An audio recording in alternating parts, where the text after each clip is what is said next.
বেশি 500 টাকা দাও না আমারে ফিরাই দিতে কাটটা 800 টাকা দিতাম তারারে মানে 500 টাকা কইতে দিতাম আমি যাবই নাই ভূত নাই আমি আইতে চাই কি তা কইছে 500 টাকা রিচার্জ হয় না নাকি হইতো না 800 টাকা দিতাম আমি কইতে দিতাম 800 টাকা আমি 3 দিন হসপিটাল ভর্তি আছি 800 টাকা কি কারণে দিতেন আপনি জিজ্ঞাসা বলে কি চার্জ বলে কাটে কি চার্জ করে তারা কয় না এদিকে কথা নি কোন আমি কেমনে চললে এটা কয় না তারা খবর নিয়ে দেখুন এই সমস্যাটা শুধু 2 মাস ধরে চলছে না, এটা বিগত দিন ধরে এই সমস্যাটা চলছে ত্রিপুরা, বিশেষ করে সোনামুড়ার মধ্যে। আপনি প্রতিনিয়ত একটা জিনিস খেয়াল করেন, যেখানে সোনামুড়ার মধ্যে সমস্ত অফিস কাছারি, পুলিশ স্টেশন থেকে শুরু করে আদালত, স্কুল, ইউনিভার্সিটি সব কিছু আমাদের সোনামুড়ার মধ্যে।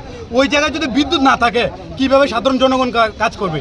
সোনামুড়ার মধ্যে আপনি দেখুন কয়টা ব্যাংকের শাখা আছে, যদি বিদ্যুৎ না থাকে মানুষ প্রতিনিয়ত হয়রানি হচ্ছে। মেন ব্যাপার হচ্ছে যে যদি তারা ডিউটির অবস্থায় এটা প্রিপেড বা কিছু বাড়ায়, এটা তো সাধারণ জনগণের বিষয় না, এটা তাদের সরকারি কর্মচারীদের বিষয়, তারা সরকারের বিষয়, সরকারি দপ্তরের বিষয়। তো দপ্তর বলে, আর সবচেয়ে হাস্যকর কথা হচ্ছে কি জানেন, কিছুদিন আগে আমি আমাদের বিদ্যুৎ মন্ত্রীর একটা বক্তব্য দেখেছিলাম।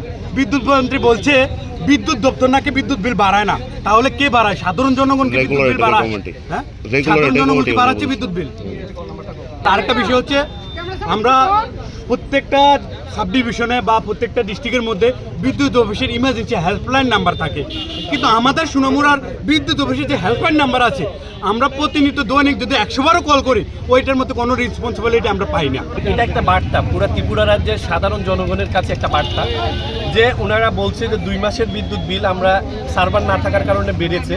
সেটা কিন্তু অনলি 2 মাসের জন্য না, প্রত্যেকটা মাসে কিন্তু জনসাধারণের পকেট থেকে একটা মানে কমিশনের নামে, ইলেকট্রিক বিলের নামে মানে সাধারণ জনগণের পকেট কাটা হচ্ছে।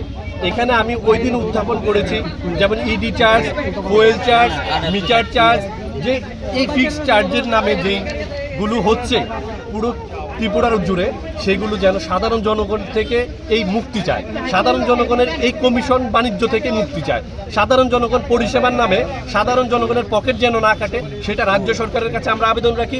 এখানে পলিটিক্যালি কোনো ব্যাপার নেই, সাধারণ জনগণের বাস্তবসম্মত যেই সমস্যাটা সেটা আমাদের উত্থাপন করার জন্য আজকের এই অবরোধ।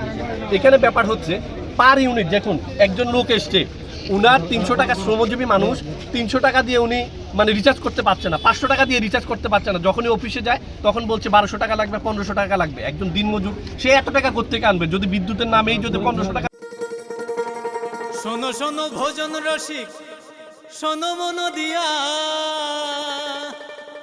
ঝাঁঝের সাদে রান্না করো লং তরাই দিয়া। ইলিশ সর্ষে পোস্ত বাটা যেমন ইচ্ছে নাও, মালাই চিংড়ি মাংস কষা চেটে পুটে খাও, আহা চেটে পুটে খাও, আহা চেটে পুটে খাও।